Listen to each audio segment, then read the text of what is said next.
बिहार के समस्तीपुर जिला के सिंघिया प्रखंड स्थित सामुदायिक स्वास्थ्य केंद्र अपने कारनामों को लेकर हमेशा से सुर्खियों में रही है। आए दिन नॉर्मल से नॉर्मल केस वाले पेशेंट को भी प्राथमिक उपचार कर डीएमसीएच रेफर कर दिया जाता है। यहां तक कि डिलीवरी पेशेंट का भी ठीक तरह से ख्याल नहीं रखा जाता और डिलीवरी के दौरान डॉक्टरों की घोर लापरवाही से कभी बच्चे की मौत हो जाती है तो कभी बच्चे की माँ की मौत हो जाती है। जबकि पूर्व में भी इस तरह की कई घटनाएं हो चुकी है, जिसको मीडिया के द्वारा प्रकाशन किए जाने के बावजूद भी वरीय पदाधिकारी के द्वारा आज तक कोई कार्रवाई नहीं हुई, जिसके कारण सामुदायिक स्वास्थ्य केंद्र सिंघिया के एएनएम से लेकर डॉक्टरों का मनोबल अब सातवें आसमान पर चढ़ता जा रहा है। एक बार फिर से शनिवार की शाम लगभग 8:30 बजे सिंघिया नगर पंचायत के सत्तो साहू की पुत्री का प्रसव कराने के लिए प्राथमिक स्वास्थ्य केंद्र में एडमिट कराया गया, जहां डॉक्टरों के द्वारा इलाज के लापरवाही बरतने के कारण जच्चा बच्चा की मौत हो गई।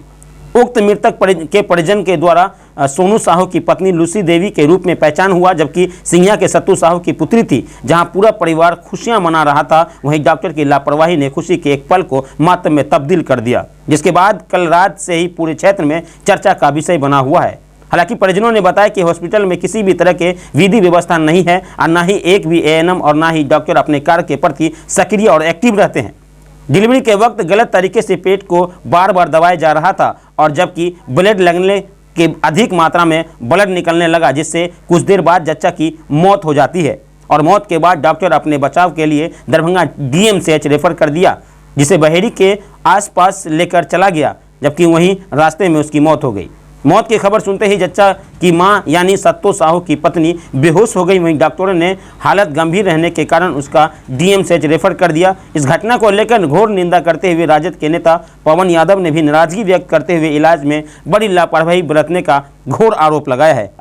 और जो रात में जो घटना हुआ था, उस घटना को मैं आपको जानकारी देना चाहता हूँ। जबकि वो डेथ हो चुका था, बच्चे और उनका माँ दोनों डेथ हो चुका था। उसके बाद ये डॉक्टर यहाँ से रेफर कर देते हैं और उसी के दरमियान में जबकि हम लोग को जानकारी मिलती है कि डॉक्टर रेफर कर दिया, जबकि पेशेंट यहाँ पे मर चुका था। यही कहना चाहता हूँ। और सबसे बड़ा ये डॉक्टरों को कहना चाहता हूँ, जो अब इस डॉक्टर सबको सुधार जनता सिंघिया के करेंगे और इनको जब फट्टा पड़ेंगे तो ये अपने आप छोड़ के भागेंगे। ठीक है, रातों इनको फट्टा पड़ने वाला था, लेकिन मैंने कंट्रोल किया, क्योंकि मैं पार्टी के ओर से भी जानकारी दे दूं कि मैंने लोगों को समझाया कि अभी ऐसा नहीं करना है, पहले इनको जानकारी दे दें, उसके बाद ये काम करना है। क्या नाम हुआ? मेरा नाम पवन कुमार यादव हुआ, राष्ट्रीय जनता दल मजदूर प्रकोष्ठ के प्रखंड अध्यक्ष पवन कुमार यादव।